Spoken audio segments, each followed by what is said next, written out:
tetaplah kau di sisiku, dan takkan ku takut asal kau di dekatku, besertaku selamanya. Firman-Mu berita bagi kakiku, terang bagi jalanku.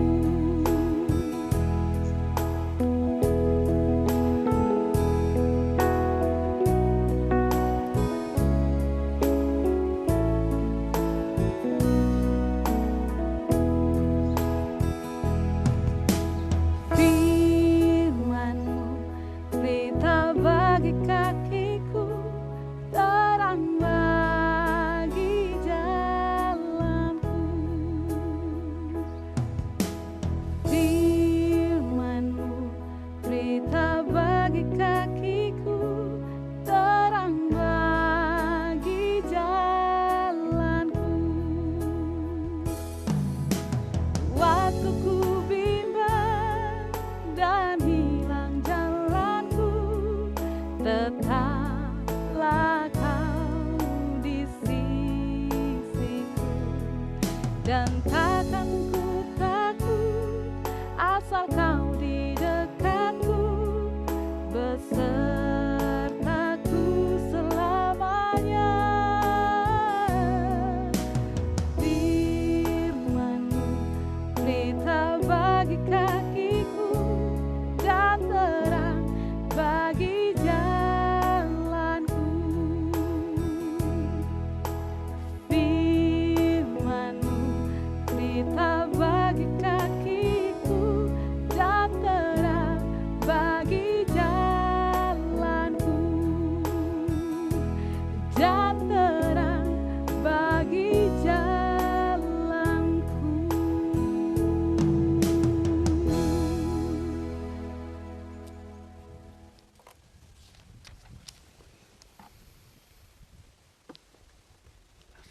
Selamat siang pemirsa, dimanapun Anda berada. Jumpa lagi dalam program Bisik Bincang Asik yang kali ini ditayangkan dari Desa Wisata Palasari. Bahagia sekali bersama saya Ita. Dan saya Kustati Tukan. Kami berdua akan memandu program Bisik kali ini. Senang bisa berjumpa dengan Anda. Semoga kita semua dalam keadaan sehat walafiat. Iya, benar sekali Bu Kustati, karena pada masa-masa seperti ini kesehatan itu sangat penting ya. Betul, Kesehatan tubuh itu Kak Ita. sangat penting. Ya. Dan juga hal yang terpenting adalah kita merawat atau menjaga kesehatan jiwa kita. Ya, tepat sekali Kak Ita. Dan hal itu berkaitan dengan tema bincang asik kali ini, yaitu tentang firman Tuhan yang selalu menjadi kekuatan jiwa kita, terutama di masa pandemik ini.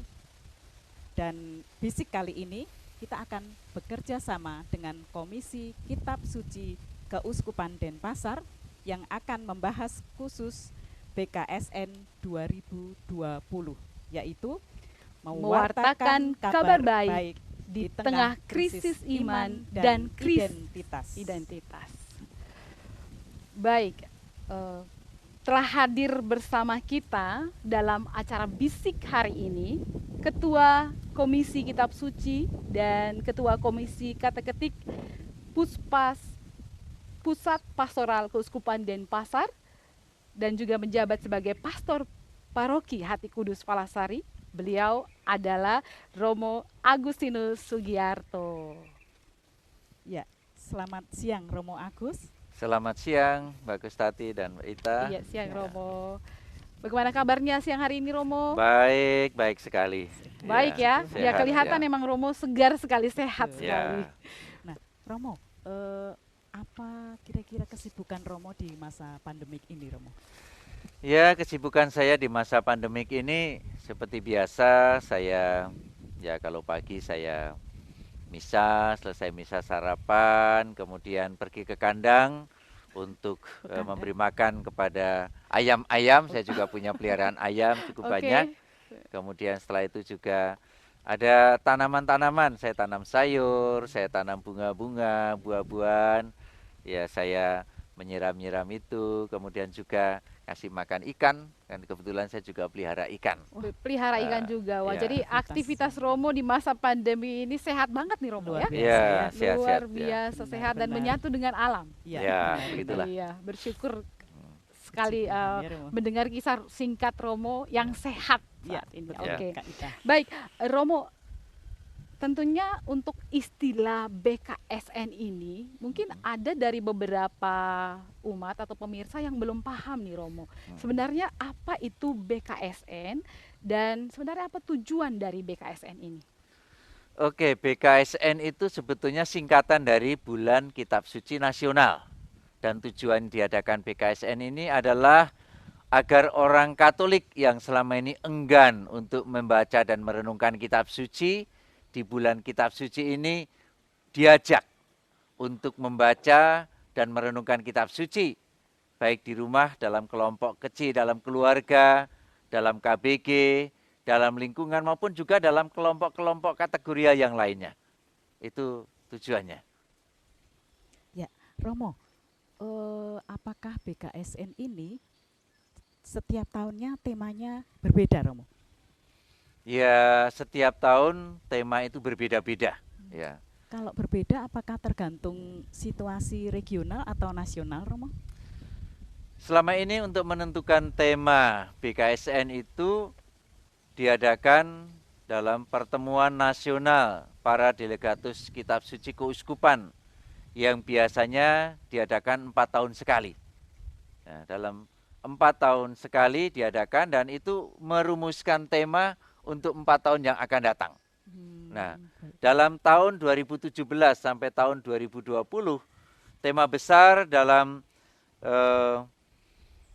kitab suci ini yaitu mewartakan Injil di tengah arus zaman. Kemudian dari tema besar ini dijabarkan dalam sub-sub tema setiap tahunnya. Saya tahun 2017 itu temanya mewartakan kabar gembira dalam gaya hidup modern.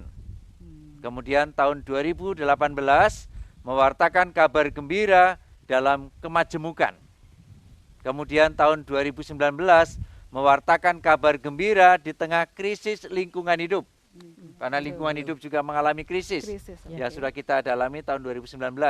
Dan tahun 2020 ini yaitu mewartakan kabar gembira di tengah krisis iman dan identitas. Ya. Dan itu yang akan kita bahas dalam pertemuan kali ini ya Romo ya, dalam bincang asik kita kali ini. Nah Romo, ini tentunya BKSN 2020 ini menjadi berbeda dari tahun-tahun sebelumnya. Karena kalau sebelumnya kita bisa mengadakan BKSN di dalam kelompok kecil, contohnya KBG, lingkungan atau bahkan kelompok kategorial. Nah, bagaimana nih caranya agar umat tetap memaknai dan menghayati bulan ini, BKSN ini dengan baik? Oke, baik, di tengah pandemi ini memang pemerintah menganjurkan agar kita menjaga jarak, agar kita tidak berkumpul bersama dengan orang banyak, sehingga kita tentu tidak akan bisa berkumpul seperti tahun-tahun sebelumnya. Iya, benar. Nah, namun demikian di dalam bulan Kitab Suci Nasional ini kita bisa saja untuk melaksanakan kegiatan kita. Misalnya dengan membaca kitab suci dan merenungkannya di dalam keluarga. Di dalam keluarga. Dalam keluarga atau juga sesuai dengan anjuran Bapak Uskup kita, Monsinyur Sylvester Sun, Uskup Keuskupan Denpasar, menganjurkan agar kita pakai medsos. Ya, media sosial. Kita bisa mengadakan sharing kitab suci itu melalui media, misalnya dengan Zoom atau juga dengan cara-cara yang lain, cara-cara kreatif agar kita bisa tetap menggumuli bahan dari BKSN tahun 2020 ini. Oke, jadi sebenarnya kita di tahun ini dituntut untuk lebih kreatif ya Romo, menggunakan media-media lain yang lebih kreatif, yang lebih up to date dibilang saat ini. Secara virtual ya, Kak Ita ya. Betul. Baik Romo, tahun 2020 ini tema BKSN tadi Romo katakan bahwa mewartakan kabar gembira di tengah krisis iman dan identitas. Nah, Romo, tema ini sebenarnya apa latar belakang dirumuskannya tema ini dan apa yang mau disasar sebenarnya, Romo? Baik, yang mau disasar dari tema ini khususnya ya melatar belakangi kenapa tema ini muncul. Ya. Tema ini muncul karena banyak orang Katolik yang selama ini mengalami krisis imannya maupun juga krisis identitasnya. Kenapa krisis iman? Ya. Ya, banyak orang Katolik yang sudah dibaptis menjadi orang Katolik, tetapi dia tidak tahu tentang kekatolikan. Ilmu-ilmu tentang kekatolikan itu juga tidak tahu. Sehingga hidupnya pun di akhirnya tidak mencerminkan bahwa dia sebagai orang Katolik. Ya. Kemudian juga krisis identitas. Ada banyak orang yang kadang-kadang kalau ditanya, agamamu apa? Nah, pada saat itu dia tidak serta-merta berani menjawab, agama saya Katolik. Dia melihat siapa yang bertanya. Kalau yang bertanya itu ternyata bukan orang Katolik, dia masih pikir-pikir. Bahkan kadang-kadang berusaha menyembunyikan agamanya ada supaya tidak kelihatan. Ya ada ketakutan. Itu, maka ada krisis iman dan juga krisis identitas. Nah, karena mengalami krisis iman dan krisis identitas inilah, maka bulan Kitab Suci Nasional tahun 2020 ini kita diajak untuk belajar dari dua komunitas yang berasal dari Perjanjian Lama maupun dari Perjanjian Baru. Komunitas yang berasal dari Perjanjian Lama itu bangsa Israel. Bangsa Israel yang dibuang di Babilonia. Mereka sedang mengalami krisis. Masa pembuangan itu menjadi masa yang sulit bagi mereka untuk mempertahankan identitas sebagai sebuah bangsa. Karena apa? Kerajaan mereka sudah dihancurkan oleh bangsa lain, bahkan dikuasai oleh bangsa lain. Rajanya, keluarga dari raja itu, juga para pemimpin bangsa ditawan dan dibuang ke negeri yang asing. Bahkan juga rakyat dibuang ke negeri yang asing. Dan karena itulah maka mereka merasa identitas sebagai bangsa itu mengalami krisis. Bangsa pilihan ya, Romo? Ya, bangsa pilihan. Bahkan bangsa pilihan mengalami krisis iman. Karena apa? Bait Allah yang menjadi pusat kehidupan beragama mereka dihancurkan. Karena bait Allah dihancurkan, maka mereka merasa bahwa Yahweh yang selama ini mereka sembah seolah-olah dikalahkan oleh dewa-dewi Baal. Nah, itulah yang membuat iman mereka mengalami krisis. Karena Allah yang mereka ikuti, yang mereka imani ternyata dikalahkan oleh Baal. Tetapi para nabi berusaha untuk meneguhkan mereka, mengingatkan bahwa raja mereka memang dibuang ke dalam pembuangan. Iman mereka kepada Yahweh yang mereka pikir bahwa Yahweh dikalahkan oleh dewa-dewi Baal, itu bahwa Yahweh itu tidak bisa dikalahkan oleh siapapun. Dewa-dewi Baal tidak bisa mengalahkan Yahweh. Allah. Kalau mereka sekarang dibuang, itu bukan karena Yahweh-nya kalah, tetapi karena perbuatan mereka yang berdosa. Karena perbuatan mereka yang berdosa, maka mereka menjalani hukuman. Dan Tuhan menggunakan bangsa asing untuk melakukan hukuman itu. Bangsa asing. Sehingga pada saat mereka dihukum, mereka akhirnya menyadari tentang situasi mereka. Bahwa mereka jauh dari bangsanya, mereka jauh dari Yahweh. Dan karena itulah, maka akhirnya karena para nabi yang memberikan peneguhan ini, mereka menemukan kembali bahwa Yahweh yang mereka imani ternyata bukan Yahweh yang dikalahkan oleh dewa-dewi Baal, tetapi Yahweh yang tetap berkuasa, yang tidak bisa dikalahkan oleh siapapun. Dan dalam situasi itulah mereka menemukan kembali identitasnya sebagai sebuah bangsa. Mereka akhirnya bisa berkumpul kembali, mereka nanti pulang dan mendirikan bait Allah kembali, dan mereka bisa memuji Tuhan dalam sukacita. Itulah krisis yang dialami oleh bangsa Israel dalam Perjanjian Lama. Kalau dalam Perjanjian Baru masih ada terkait karena pengalaman. Iya, Romo. Jadi kita ingin tahu apakah para murid di zaman Yesus itu juga mengalami krisis identitas? Oh iya, jelas. Para murid dalam Perjanjian Baru mereka juga mengalami krisis identitas. Khususnya pada saat mereka meyakini bahwa Yesus gurunya yang disebut Mesias itu adalah seorang yang berkuasa, yang tidak terkalahkan. Buktinya dia membuat mujizat-mujizat. Ya, dia bisa menyembuhkan orang sakit, bisa mempergandakan roti, mengusir setan, dia bisa menaklukkan danau yang bergolak, juga menghidupkan orang mati. Mereka percaya bahwa Yesus tak terkalahkan. Luar biasa. Tetapi nyatanya Yesus ternyata ditangkap oleh tua-tua, oleh imam-imam kepala, oleh ahli Taurat, orang-orang Farisi, disiksa dan disalibkan. Wafat di kayu salib. Nah, situasi ini tentu membuat murid-muridnya mengalami krisis. Ketakutan. Krisis, karena itulah maka mereka takut. Ya. Mereka menyembunyikan diri, iman mereka goncang.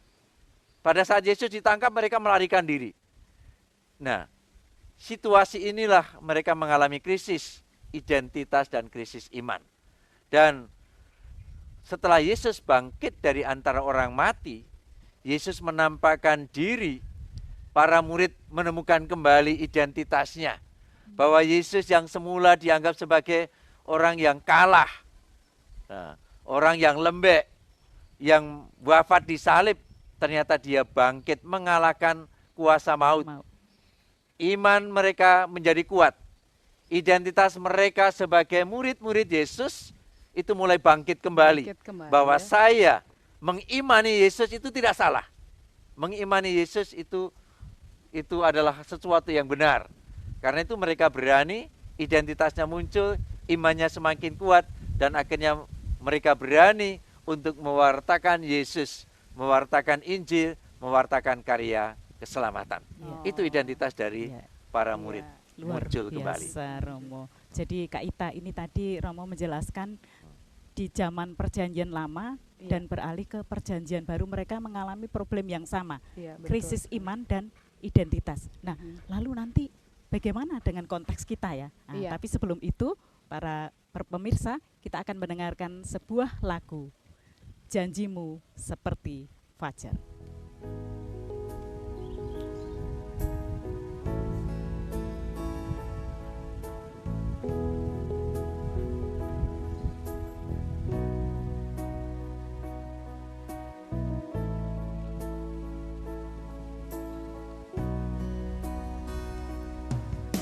Ketika ku hadapi kehidupan ini, jalan mana yang harus ku pilih? Ku tahu ku tak mampu, ku tahu ku tak sanggup. Hanya Kau Tuhan tempat jawabanku. Aku pun tahu ku tak pernah sendiri, sebab Engkau Allah yang menggendongku. Tanganmu membelaiku, cintamu memuaskanku. Kau mengangkatku ke tempat yang tinggi. Janjimu seperti fajar pagi hari,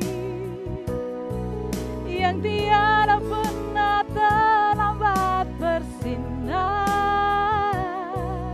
Cintamu seperti sungai yang mengalir,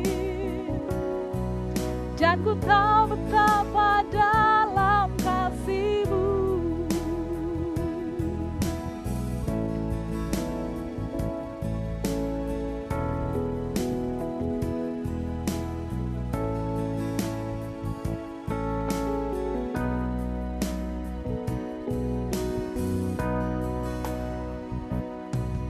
Aku pun tahu ku tak pernah sendiri,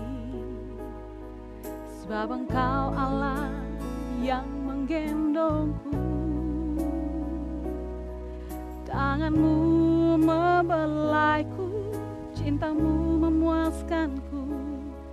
Kau mengangkatku ke tempat yang tinggi. Janjimu seperti fajar pagi hari, tiada pernah terlambat bersinar. Cintamu seperti sungai yang mengalir, dan ku tahu betapa dalam kasih-Mu. Janji-Mu seperti fajar pagi hari, yang tiada pernah terlambat bersinar. Cinta-Mu seperti sungai yang mengalir, dan ku tahu betapa dalam kasih-Mu. Dan ku tahu betapa dalam kasih-Mu. Dan ku tahu betapa dalam kasih-Mu.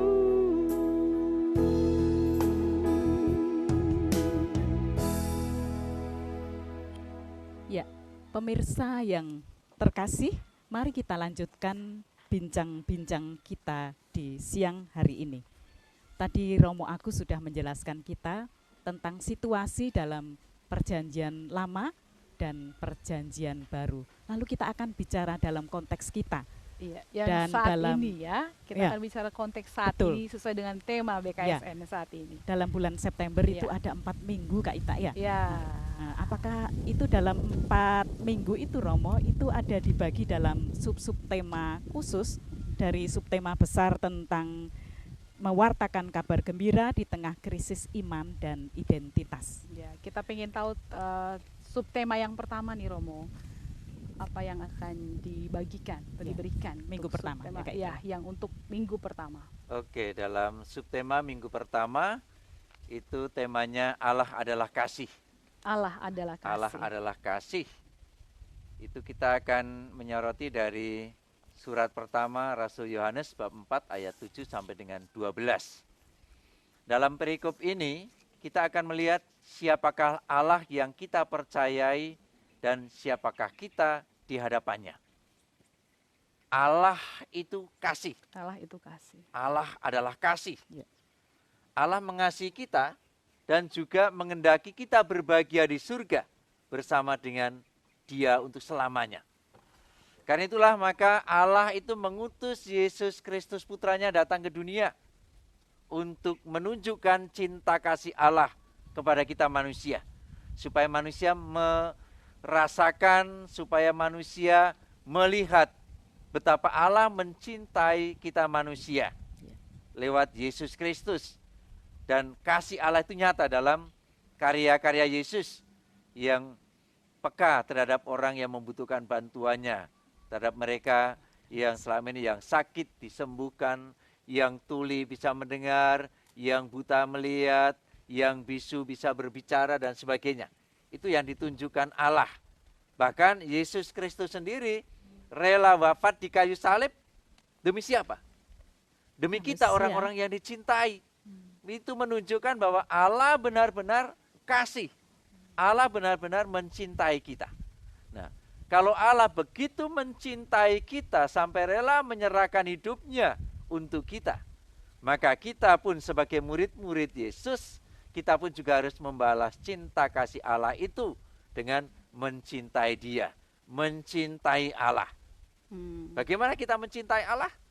Ya, kita mencintai Allah lewat saudara-saudari kita yang ada di sekitar kita. Ya. Dalam perikop ini dikatakan, jika orang mengatakan bahwa ia mengasihi Allah tetapi membenci saudaranya, ia berdusta. Sama saja. Karena tidak Ya. mungkin mencintai Allah yang tidak kelihatan tanpa mencintai sesama yang kelihatan. Oke. Siapa yang mengasihi Allah, ia harus juga mengasihi saudaranya. Dan identitas kita sebagai murid Yesus adalah kalau kita saling mencintai, mencintai sesama seperti mencintai Tuhan sendiri. Ya. Itu dalam minggu pertama. Luar Iya. biasa. Allah adalah kasih Allah ya ada Kak Ita. kasih dengan kasih yang terbesar tuh dengan mengirimkan putranya sendiri ya Iya, Romo ya bagi betul. kita umat manusia. Ya. Dan selanjutnya nih Romo untuk subtema yang kedua. Ya, tadi yang Apa yang pertama akan Allah adalah kasih. Allah adalah kasih, dan yang subtema Yang yang kedua apa yang akan dibahas di subtema tersebut? Oke, subtema yang kedua kita akan membahas tema Yesus adalah anak manusia, raja kerajaan surga. Inspirasi dari subtema ini adalah Injil Matius bab 25 ayat 31 sampai 46. Nah, dalam perikop ini ditampilkan bagaimana Yesus itu nanti akan hadir sebagai raja, sebagai hakim yang akan menghakimi manusia yang dikelompokkan dalam dua kelompok, yaitu manusia yang seperti domba, manusia yang diibaratkan seperti kambing. Maka ada kelompok domba, ada kelompok kambing. Nah, dalam perikop ini kita akan melihat bahwa Yesus yang kita imani itu bukan manusia biasa. Dia bukan manusia yang lembek.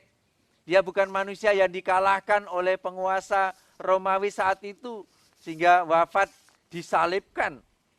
Tetapi dia adalah raja. Raja yang berkuasa atas kerajaan surga untuk selamanya. Bukan hanya untuk sementara, tapi untuk selamanya. Ya. Karena itu, dia yang adalah raja kerajaan surga itu, dia memiliki kuasa. Kuasa untuk menentukan siapa yang boleh masuk ke dalam kerajaannya dan siapa yang tidak. Nah, orang yang berbuat baik seperti gembala, seperti domba, ya, seperti domba dia akan masuk ke dalam kerajaan surga. Sementara orang yang tidak baik, yang diibaratkan seperti kambing ya. Dia tidak akan diizinkan masuk dalam kerajaan surga. Nah, kita para pengikut Kristus adalah orang-orang yang percaya kepada Yesus yang adalah anak manusia, tetapi dia adalah raja kerajaan surga. Raja kerajaan surga untuk selama-lamanya. Nah, kalau kita murid-murid Yesus ini adalah orang-orang yang percaya kepada Yesus yang adalah raja kerajaan surga, kita ini adalah hamba-hambanya yang tentu harus siap untuk melayani raja kita, raja kerajaan surga. Kita sebagai murid-murid Yesus, identitas kita adalah kita rakyat Yesus yang adalah raja kerajaan surga. Karena itu kita harus siap melayani Yesus yang adalah raja. Bagaimana kita melayani? Melayani Yesus hampir sama seperti baca yang pertama tadi. Minggu pertama, kita melayani Yesus dengan melayani sesama. Orang-orang yang miskin, orang-orang yang membutuhkan pertolongan kita, yang membutuhkan perhatian kita. Karena justru inilah yang akan dijadikan dasar pertimbangan dalam pengadilan terakhir. Apa yang kita lakukan terhadap saudara-saudari kita? Apakah kita memberi makan kepada orang yang lapar, memberi pakaian kepada orang yang telanjang, kita mengunjungi mereka yang berada di dalam penjara, mereka yang sakit atau tidak? Nah, kalau kita memperhatikan mereka yang sakit, yang menderita, itu sama artinya kita memperhatikan Yesus, mengunjungi Yesus, mencintai Yesus yang adalah Raja. Karena itu identitas kita sebagai murid Yesus harus kita tunjukkan dengan mencintai orang-orang yang membutuhkan pertolongan kita. Mencintai mereka sama dengan mencintai Yesus. Itu yang akan kita dalami dalam pertemuan minggu yang kedua. Jadi lebih ke kita menjadi pelayan yang setia bagi Tuhan ya, bagi Raja kita ya. Ya, begitulah. Ya. Contohnya mungkin dalam kehidupan kita nih, pandemi sekarang ini Romo ya, melayani Tuhan berarti kita melayani sesama. Membantu orang yang berkekurangan khususnya. Ini saat yang terbaik bagi kita menunjukkan kita sebagai pelayan yang baik bagi sesama. Betul ya Romo ya? Kira-kira begitulah. Subtema minggu kedua ini menarik Kak Ita. Iya betul. Jadi Yesus adalah anak manusia, tetapi dia adalah raja kerajaan surga. Luar biasa minggu kedua ya. Nah, lalu minggu ketiga Romo, kalau tadi minggu kedua kita mendalami subtema inspirasi khusus, dari Romo, mana nih Romo untuk yang minggu ketiga? Didapat inspirasi dari mana nih? Untuk minggu ketiga kita akan mendalami inspirasi dari Injil Lukas. Injil Lukas bab 5 ayat 1 sampai 11. Romo, ini dan ini subtemanya yaitu orang berdosa namun dipercaya oleh Tuhan.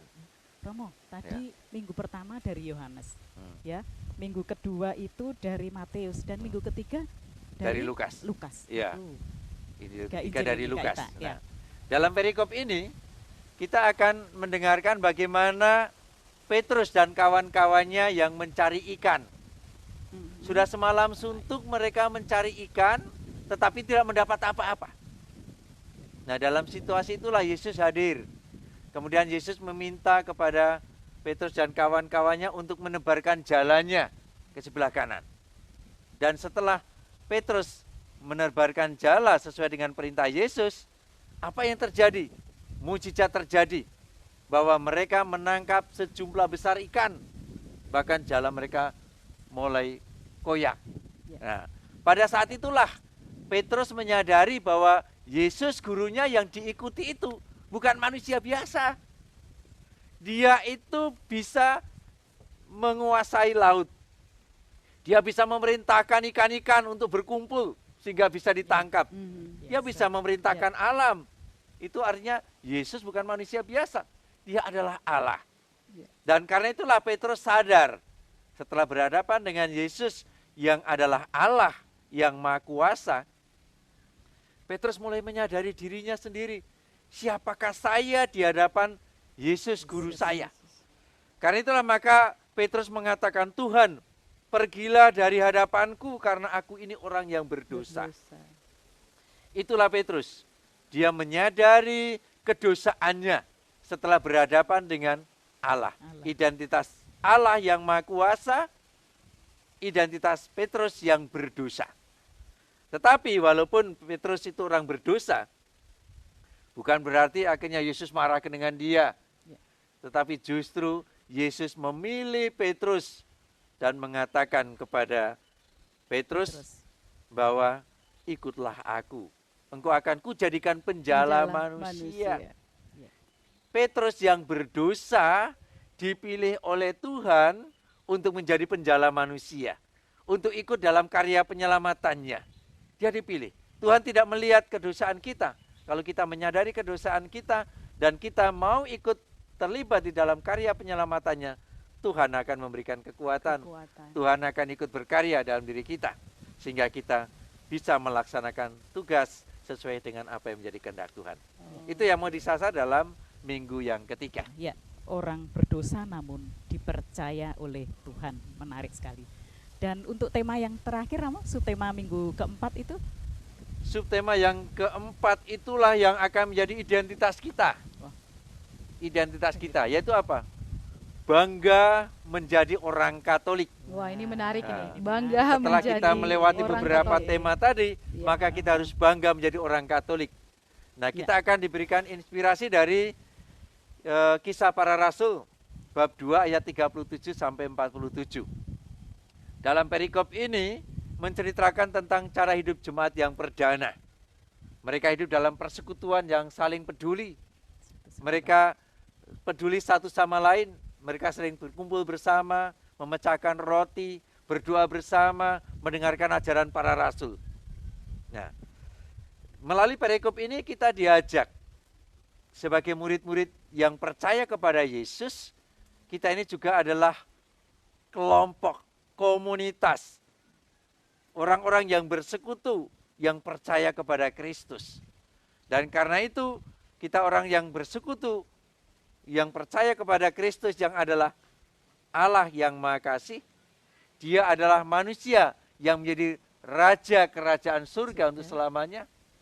Dia yang ada mencintai orang-orang berdosa. Maka kita pun juga hendaknya bangga. Bangga memiliki Tuhan yang seperti ini. Tuhan yang penuh kasih, Tuhan yang mempedulikan orang lain, Tuhan yang peduli dengan banyak orang, yang tidak memperhitungkan dosa kita, tetapi juga mengajak kita untuk ikut terlibat di dalam karya penyelamatan. Kita harus bangga. Nah, kebanggaan itu harus kita tunjukkan dalam perbuatan kita tentu saja. Bagaimana? Ya, kita mengikuti Yesus. Hidup dalam kasih. Seperti jemaat perdana. Yaitu apa? Berbagi. Ya, kalau tadi dalam jemaat perdana itu ada 5 hal yang disoroti. Pertama, dia bertekun dalam pengajaran Rasul. Yang kedua, hidup dalam persekutuan dengan saling mengasihi, saling mencintai. Mereka juga memecahkan roti dan berdoa bersama dalam Ekaristi sekarang misalnya. Kemudian juga mereka tidak menganggap milik itu menjadi milik sendiri, tetapi menjadi milik bersama. Mereka tidak lagi mementingkan diri sendiri, tetapi mereka memperhatikan kebutuhan bersama. Dan yang kelima, mereka hidup dalam sukacita karena karya penyelamatan. Dan karena hidup dalam sukacita dalam karya penyelamatan dengan cinta kasihnya, jemaat perdana mendapatkan perhatian begitu banyak orang. Orang tertarik untuk bergabung dalam kehidupan jemaat perdana itu. Sehingga oleh cara hidup mereka lah, maka banyak orang tertarik untuk bergabung. Nah, kita juga kebanggaan kita sebagai orang Katolik harus kita tunjukkan dengan meneladan cara hidup jemaat perdana.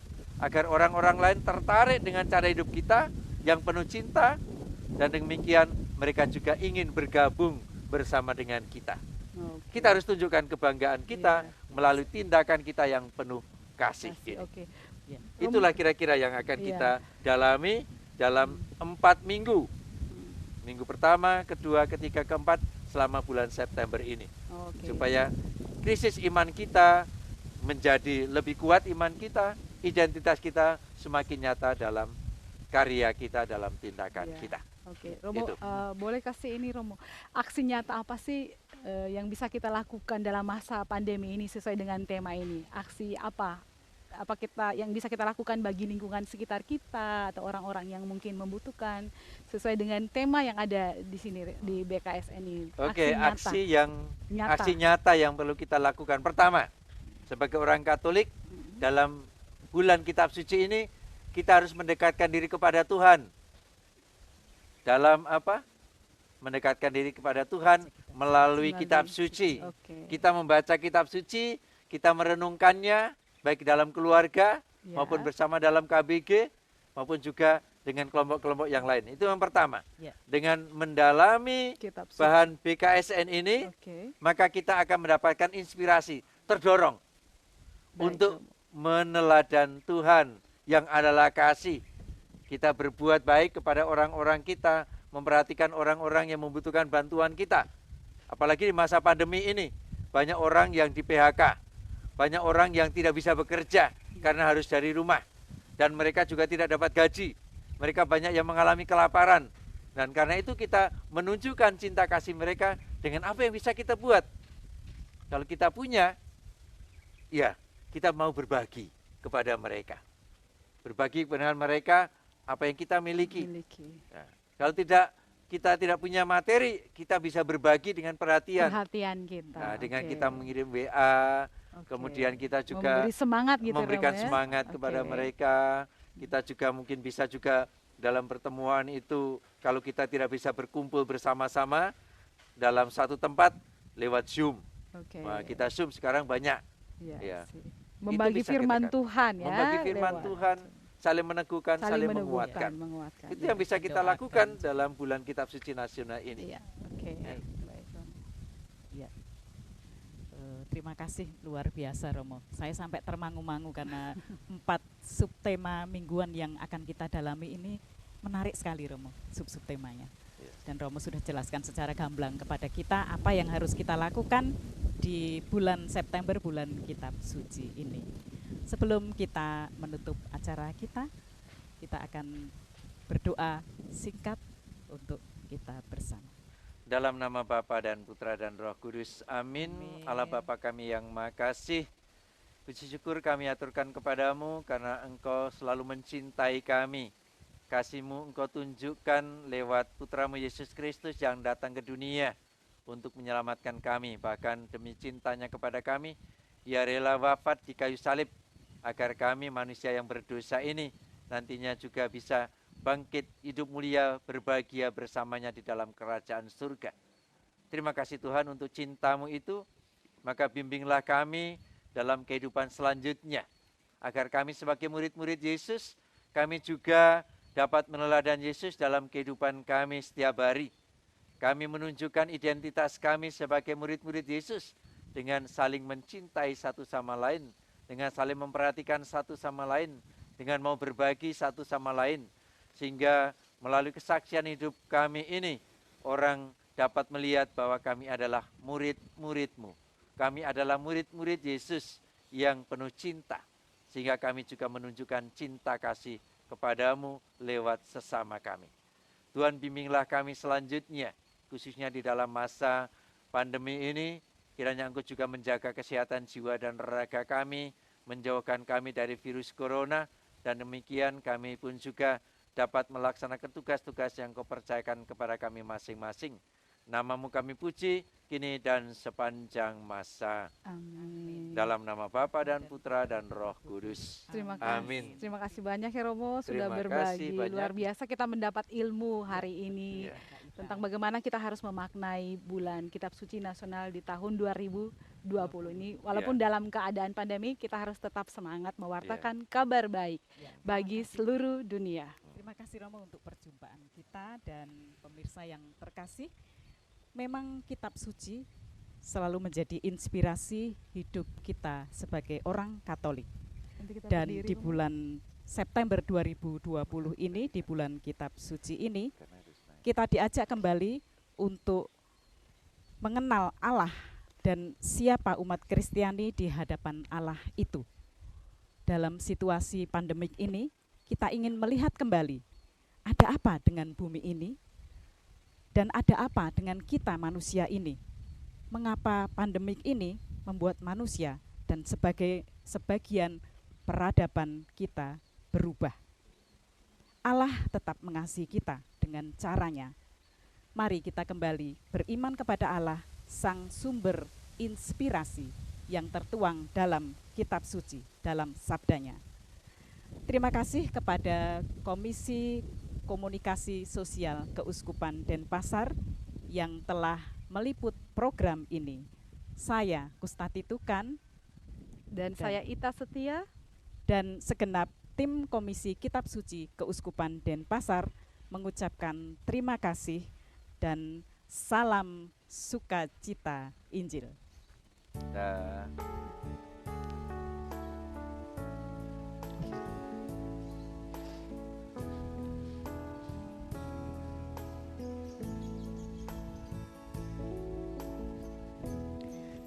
Di tengah ombak dan arus pencobaan,